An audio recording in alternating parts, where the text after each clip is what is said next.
That's what the book looks like. Wake Up and SOAR. So I'll just tell you a little bit about me, first of all, just so you know who I am or where I've come from. The name is Chris Nelson, and way back when I was, I think, 19 at university, I remember somebody asking me what I was going to do when I grew up. And I said that I'm going to open a retreat center. I have no idea why I said that. I didn't even know what a retreat center was. But I had heard of Ayurveda, so when they probed a little more, I said, yes, it's going to be an Ayurvedic retreat center in the tropics with swaying palms. Hey, Fausto! Namaste. And that was really an insight to me, because I had no idea that I was going to be doing that, but that just emerged, that came out of me. And lo and behold, 20 years later or so, there I was in the north of Goa, opening my retreat center, or planning to open a retreat center. So, what brought me to writing this book would probably be a good thing to know. I got into yoga, and I've just said hello to Fausto. He was my first yoga teacher. I didn't know he was coming tonight. I met Fausto way back, hundreds of years ago, about 20 years ago I think it was. And I had a voice running in my head at those times which was telling me to slow down. And I mean quite literally a voice in my head. Not one of those kind of crazy ones that's nagging at you, but just a gentle, quiet one that was saying, slow down. And it went on for quite some months. And at around about the same time, I was having very persistent dreams of flying. So, you know, literally walking along the pavement close to my home, and then just taking off. And this was a beautiful experience. Anybody else had dreams of flying? Okay, so you know exactly what I'm talking about. A sense of liberty, a sense of freedom, a sense of inspiration, and yet all at the same time somehow a sense that this was quite natural. Does that ring true for you guys? Yeah? So very, very inspiring time for me, and I realized I had to make a lot of life changes. I was chasing success or money or whatever it was in those days that I thought was going to make me happy. I think in my case it was about feeling that I was a somebody, you know, not just another nobody, was kind of my idea in those days. And I needed to slow down, and I got into yoga. And I started actually just before I met Fausto. I was in a couple of classes of Ashtanga. So any yogis here? Okay. So Ashtanga was, you know, it was great, it was fun, but it wasn't really satisfying my deeper yearning, which was for meditation and slowing down. And then I met Fausto, and he had this beautiful center in the north of London, northwest London, which was really more of an ashram than anything else. It was a place where you could just kind of feel at home. And that was so what my soul needed in those days, away from the cut and thrust of, you know, city living. And I spent 4.5 years there until he booted me out, quite rightly, because I was a bit of an upstart. But it was actually amazing, because it then caused me to become a yoga teacher, stand on my own 2 feet, and go out and start running retreats, which is what I did. And that's how I came across this beautiful piece of land in the north of Goa, which is where I set up Ashiana, the retreat center. The reason I'm telling you all of this is simply that so much of this book has come about because of my experiences at Ashiana. I also have been hanging out with a spiritual master for about 17 years. And just to explain what I mean by that, somebody who's just really very relaxed, doesn't seem to have too many doubts about life, and when you ask them a question, they very calmly respond with something that seems to somehow touch the place inside you that needs to be touched. So that's what I mean by a spiritual master. And that's given me a lovely cocktail. I've been able to sort of smack my head against my life experiences at Ashiana, creating this retreat center, running retreats, teacher trainings and so on, and really just making every mistake you can make when you do that kind of thing. And in India, not the best place or the easiest place to be doing it. But that, coupled with the fact that when I really was confused and full of doubts, I had somebody I could go to in a quiet 5-day silent retreat and kind of pour out my heart or ask questions and so on. So that heady cocktail is what's enabled me to write this book. And what I've tried to do, I wrote it 3 times over the space of the last 3-4 years. I tried to distill what I felt would be good directions or keys for being happy and healthy. That's something that's always been uppermost in my mind. You know, we're here in life, we've got this human body, this human possibility. What are we going to do with it? Well, presumably we're here to be happy and healthy and hopefully somewhat fulfilled as well.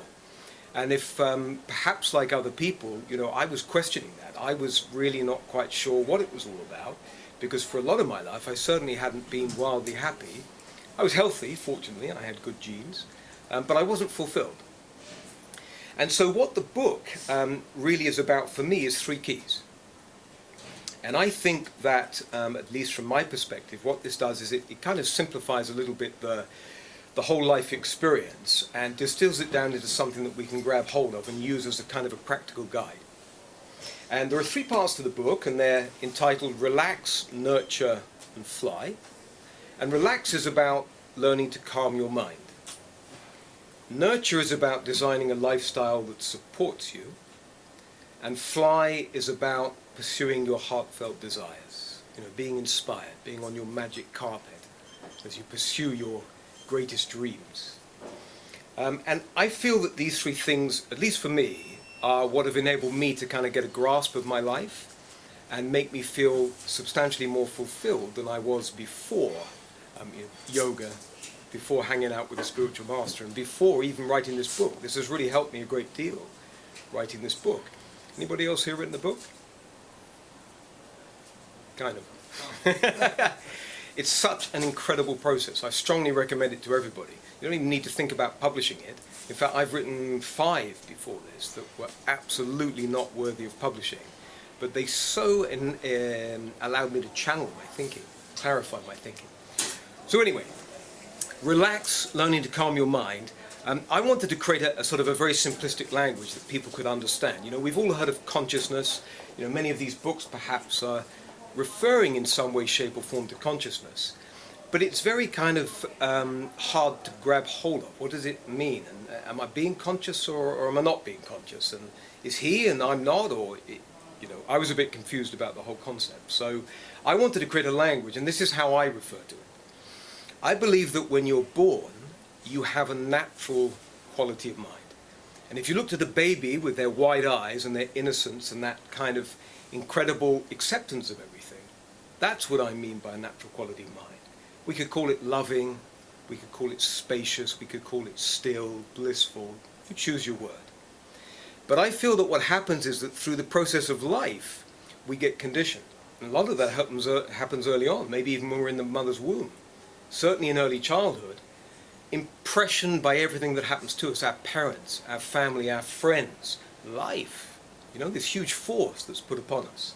And I feel this conditions us, and for a lot of us, it causes us to kind of contract a little bit and be a little bit more closed down. And you could say more fearful. So the idea is that in your natural quality of mind, you're abundant and spacious and loving in the main. But through life's conditioning, you become perhaps more normalized, more stressed, maybe a little more fearful. This is just another way of saying not being very conscious or being extremely conscious. And so the whole premise of the book is that you can vacillate between the two. And if you take a look out in the world today, you'll see things which very clearly don't come from love and spaciousness and abundance. A lot of what we see going on today, very much in the news today, is coming from this normal state of mind, if I use my terminology, where there's a lot of fear, a lot of unconsciousness. And yet we have this possibility to wake up. So I have 3 parts to the book, Relax, Nurture, Fly, and each begins with a story and a little image. So the first story is called Taming the Lake Monster, and that's really a metaphor for learning to calm your mind. So if you imagine a beautiful big lake and a monster swimming around in the surface waters of that lake, and you don't get to see the beautiful crystalline base of the lake, you don't sense your own inner beauty, is really my point. And perhaps you don't see other people's inner beauty.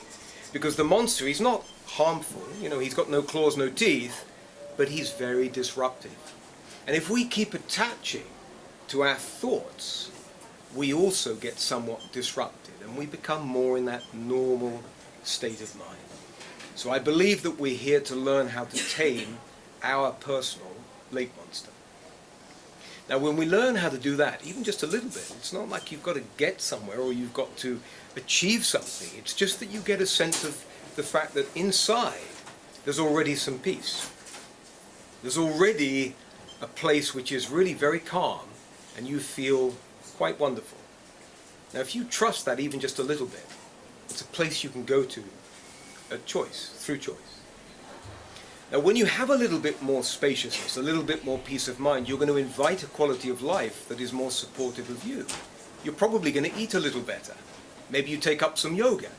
Maybe the process of taking up yoga gets you to really love your body more. And either you start to lose weight, or maybe you put on weight, or maybe you just don't care about your weight. How about that? We're so obsessed today because it's pushed at us constantly that we're not okay. That something's got to change, that we've got to get better, we've got to be more, I've got to be prettier and taller and this and that. And I think what happens when you calm your mind a little bit is that you start to create a lifestyle which just works for you. It doesn't have to work for anybody else. You sleep a little better. You eat a little better for your body type. Maybe you take a few more holidays. Maybe you chill out a bit more. You don't work so hard. Maybe your relationships improve. Maybe you surround yourself by more loving people, and that really nurtures you deeply. So when you have this ability to access the quiet within, and you start to create a more suitable lifestyle for you, then I think you can start to pursue your dreams safely and with some longevity to it. Because I talk to people all the time, and I always ask them, or I often ask them, what's your dream? And some people don't relate to the idea of a dream or some overriding purpose. They might relate to the notion of meaning for life. You know, maybe some people just want to be happy. Maybe they want to wake up in the morning and feel good. Maybe they want to be a great mother. Maybe they want to have beautiful relationships. So I'm quite sort of goal-oriented. I love to have big projects and shoot for the moon. That's what really turns me on. But other people have different ways of seeing purpose in life. So whatever your purpose is, you need to be supported in achieving that. Because I think, you know, as human beings, we very often fall at the hurdles that confront us in life. You know, we lack resolve. We lack the courage. We lack the confidence. We lack the ability to be steadfast in the pursuit of our goals. And that's just human. It's not because there's anything wrong with us. So I think we need support, you know. I think we've been brought up to believe we've got to do this all on our own. You know, you're a kid and then you're an adult and then woof, you're out of the nest and you've got to get on with it. And I don't see it that way. I think that we really need support, lots of it. We need to surround ourselves by a community of people that support us. So I think we've all got a gift in life, you know, whatever it might be. You know, your gift might be to write beautiful poetry. Yours might be that you're an amazing tennis player. Mine might be that I like to write books. You know, somebody might want to be the poet laureate. We've all got a gift. Maybe you love to busk, you love to play the guitar. Whatever it is that really lights you up is your gift to the world. And the beautiful thing about you awakening, coming alive, is that you touch other people. So there's two parts to this process of you pursuing your dreams. The first is that it serves you deeply. But the second is that this is your gift to the world. You owe it to yourself to come alive. But you also offer this as a gift to humanity. Because your vibration, when it's positive, when it's spacious, when it's loving, is what's going to touch other people. And they will come alive too. And I know you know what I mean because you've experienced it yourselves when you've come alive. You've seen people stand on stage and they're just vibrating with this incredible aliveness. The eyes are bright, they're animated. You know, maybe you see a great opera singer or a pop star or a rock star, you know. Maybe you like Beyonce. You know, when she hits those notes, it's as if there's an umbilical cord joining you to her. Oh, isn't that true? It's not that you're watching the singer, you become the singer. You become the singing, you're at one with it, no? Isn't that true? When you really, isn't it true when you look in the eyes of the one that you love? There's no separation. There's no you and them. There's just this beautiful sensation.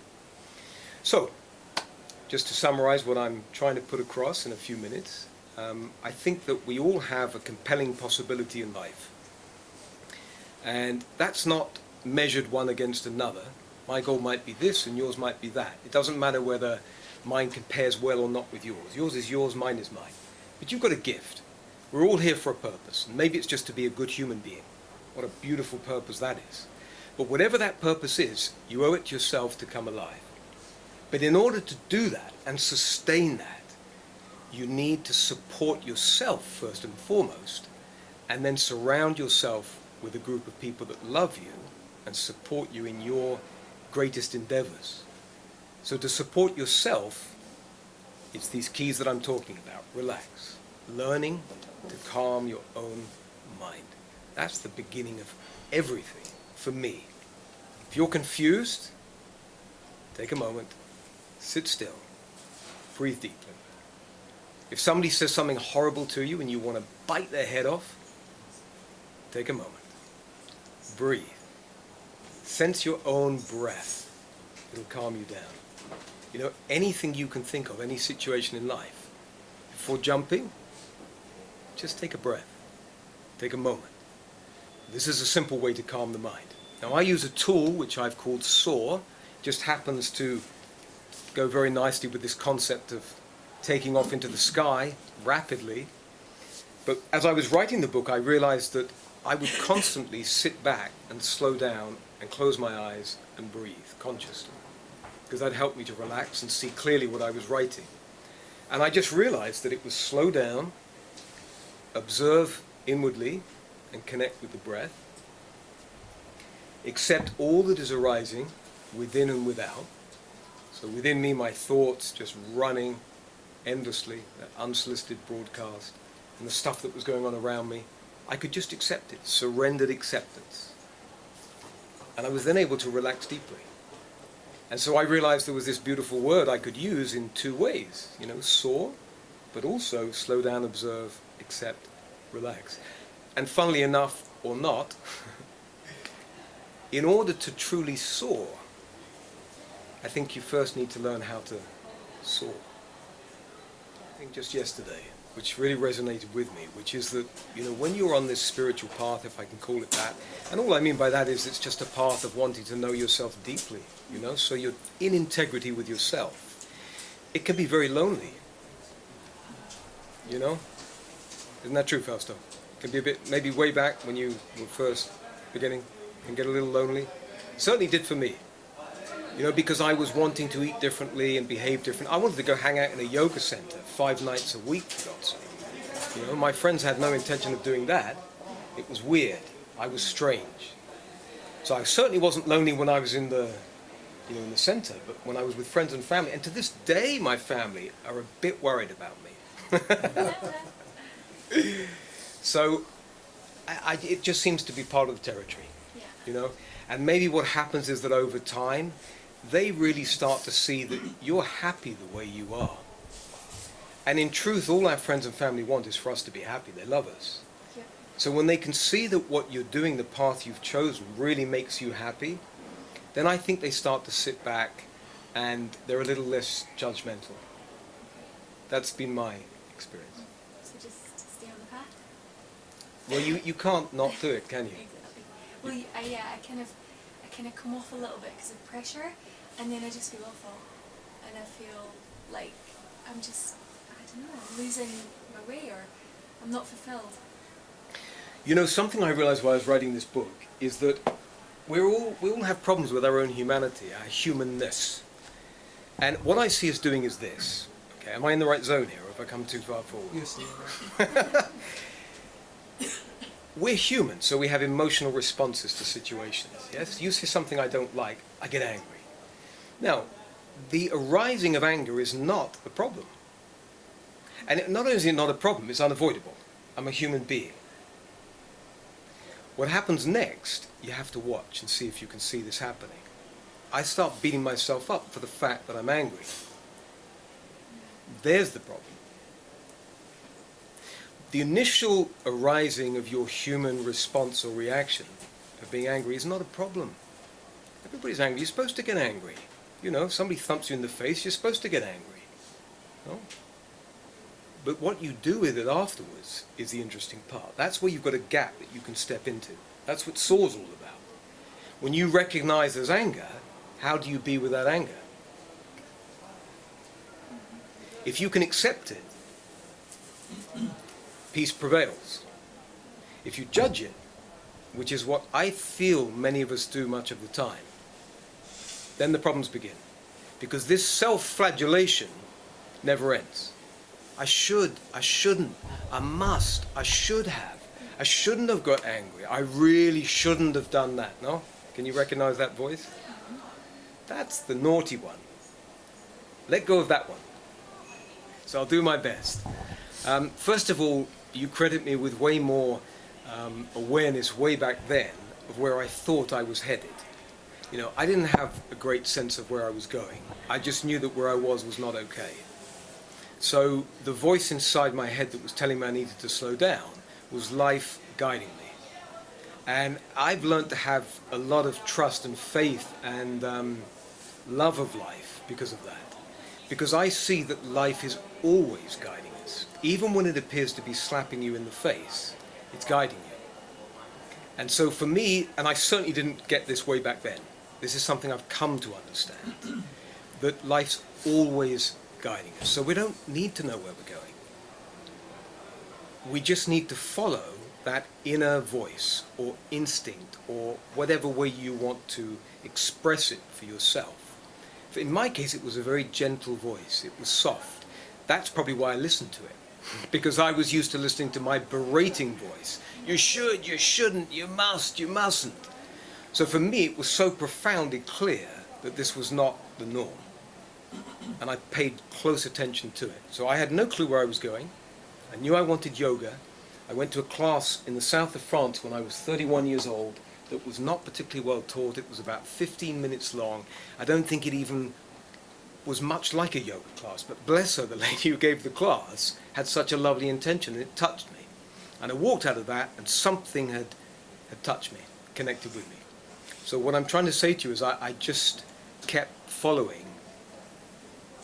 And let's be honest, not always. Often going the wrong way for about an hour or 10 days or 3 months or a year. But somehow I had enough faith in what was arising from within me that it kept me on the path.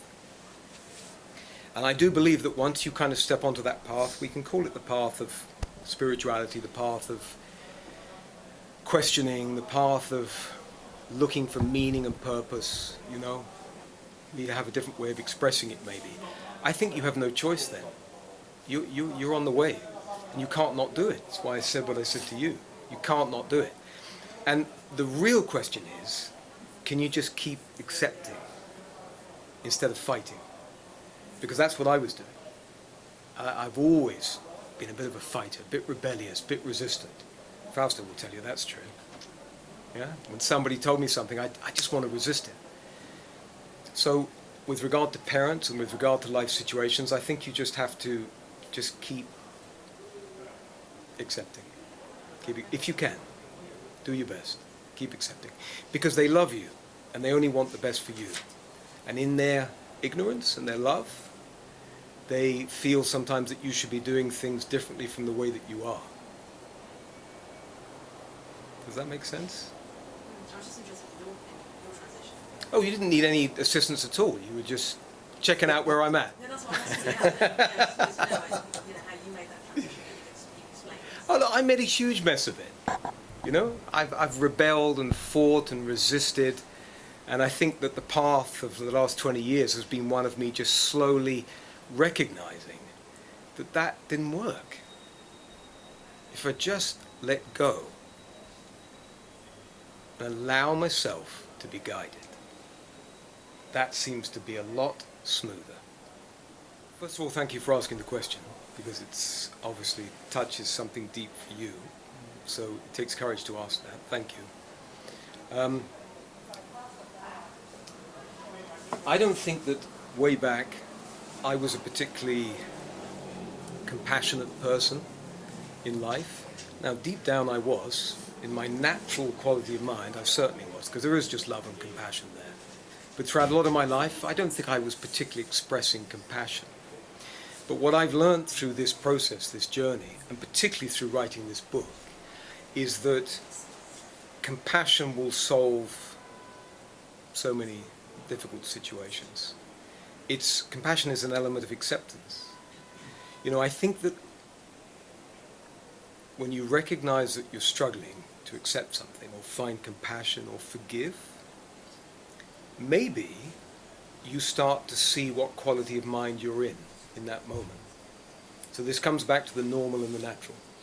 And that's why I kind of like that example that I've used in the book, normal and natural, because if you can see that when you're in your normal quality of mind, things are going to be tough, constricted, a little bit of tension or a lot of tension, fear. And as Einstein said, you can't solve the problems of the world in the same state of mind with which you created them. So if you can recognize that you're in that normal state, you're not at your best, let's put it that way. The first thing to do is to really see if you can calm things down and come back to your more positive, abundant, spacious quality of mind.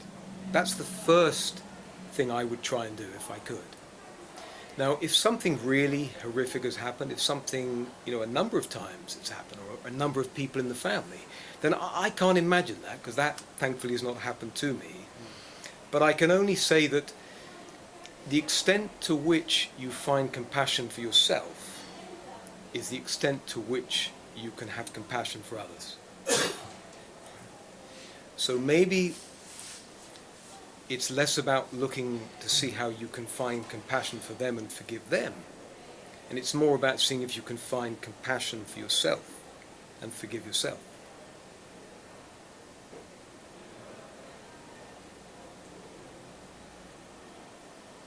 Maybe. And I think that, everything that's happening out there, it appears to be out there. But where are we experiencing that? The experience is in here. So it may be true to say that nothing out there in life truly, truly matters. All that matters is how we deal with it in here. How we experience it, first of all, and then how we be with it. So whatever happened out there to you and your family or any other situation in life, it was experienced in here. So the problem, in truth, is not out there. It's in here. And you see, as humans, we find it easy to look out there and to try and solve those problems. We've got to solve the problems of Brexit and global warming and, terrible things happening in the Middle East, women being abused. Those are terrible things going on. But the problem is being felt in here. So as Satyanandi, my spiritual teacher, said to me way, way back, inner ecology before outer ecology. Before trying to solve the problems out there, solve the problems in here. I hope that maybe gives you a little something just to consider. Yes. Thank you. Is your question for me to, in my opinion, confirm what you're saying, that it's not really your feeling, it's theirs that's triggering it? Or is it something else? What's your experience of what I've described about discriminating between one's own emotional state and what's going on through them, what's going on through someone because of other influences in a certain field. Okay, so you mean kind of what's yours and what's theirs? Differentiating between the two? Yeah. Okay. Well, it was interesting the way you asked the question in the beginning and you were using the word sensitivity. I could be wrong, but that there was maybe the slightest little sense of you were judging that maybe sensitivity wasn't a good thing maybe, or that it was causing you to have feelings that were stronger than they should be? Well, I think it can be a good thing if there is a real ability to distinguish, through that sensitivity. If there is a bit of discernment, then it can be quite helpful to be able to see all the different influences in a certain experience, and that just seems like that would possibly be of value. Yeah, hugely, I think. I think sensitive people have got a huge gift, you know, because if you can be sensitive to others, and if you are sensitive, therefore, by definition, to what's going on for them, that you feel it strongly in yourself, that's a beautiful gift. I think that's called being open-hearted, no? Yeah, I think that's a good gift when that's actually seen. I think sometimes it can be distracting. I might go into a certain emotional dialogue with myself that has actually nothing to do with myself, and that can continue or take up moments of my day. So it can actually lead to the opposite of what would be a gift. Okay, but so, and I do relate to what you're saying, because I think I'm quite a sensitive person myself. I do quite easily feel what other people are feeling, and I perhaps overreact sometimes. But I think the thing is that, again, it's about making space. You know, it's what I say, the first key. You know, it's pretty much the answer I can give to everything, because it's always the best answer. Take space, slow it all down. Right. And you see, you may not know exactly what's going on. You may not get clarity straight away. I often don't. I often need to go lie in a bath, you know, or sleep on it. Or maybe it takes me a few days or a week, or maybe I never get clarity around it. But if I can put space between me and it, then it kind of puts me in a safe place. It's no longer got hold over me. Okay, thank you. That makes sense? Yeah. So confidently that you don't fit in, or you're somehow different. What makes you so sure about that? Because I brought myself up. Okay, but in the moment, like right now, this is a good moment to look at the moment. You feel you don't fit in now? I'd say I have similar characteristics and similar traits, but as into what I'll go and do, and I kind of like did things to like basically fit into a certain group and that kind of thing, but I was always doing a lot of things at once, and I could be talking to you while basically doing multiple things. Mm-hmm. And, But what about right now? Right, If you just take a moment now, just to slow down, and just to sense your breath. Can you sense it? Can you sense the inhalation? Just take a moment to feel it, and the exhalation. Can you do that? Are you with me? Yeah?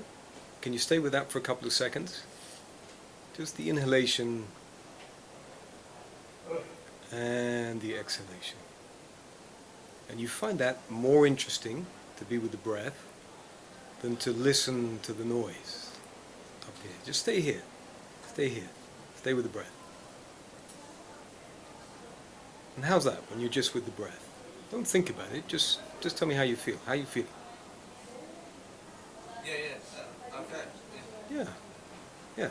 So that's always there. When you stop listening to this, that's always here. Always. And you see, if you're here, you're going to find differences between you and everything else, and everybody else. We all do. Trust me. The mind creates separation. But when you hear,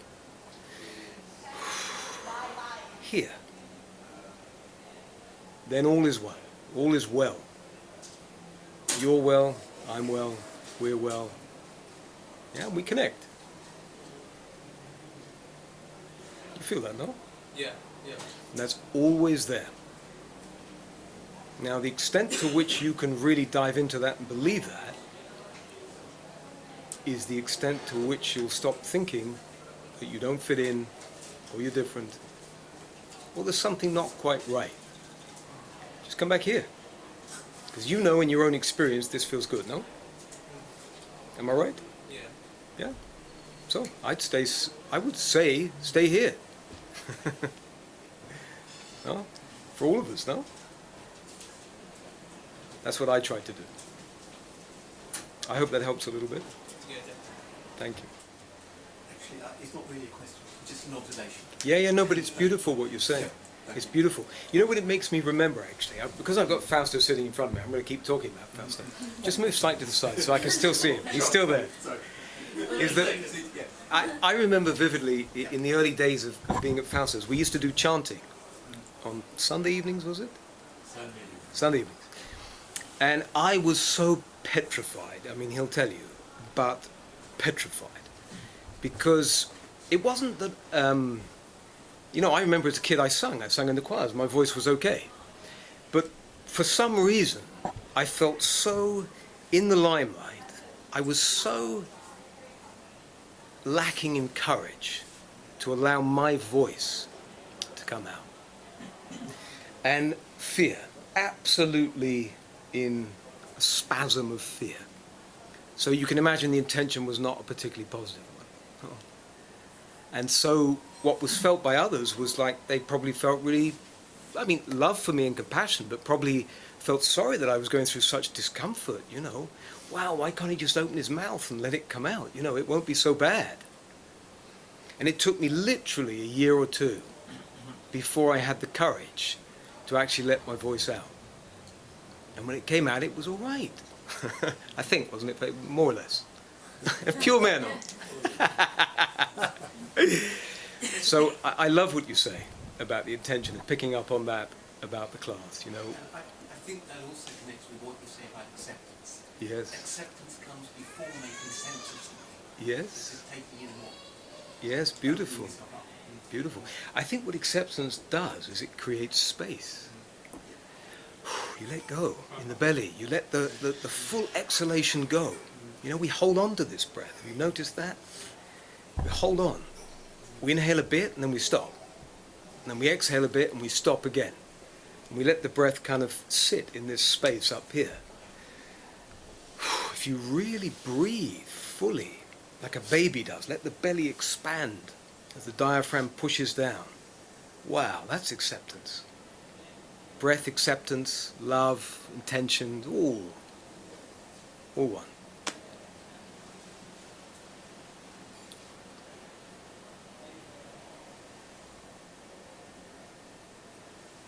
When's the next book coming out?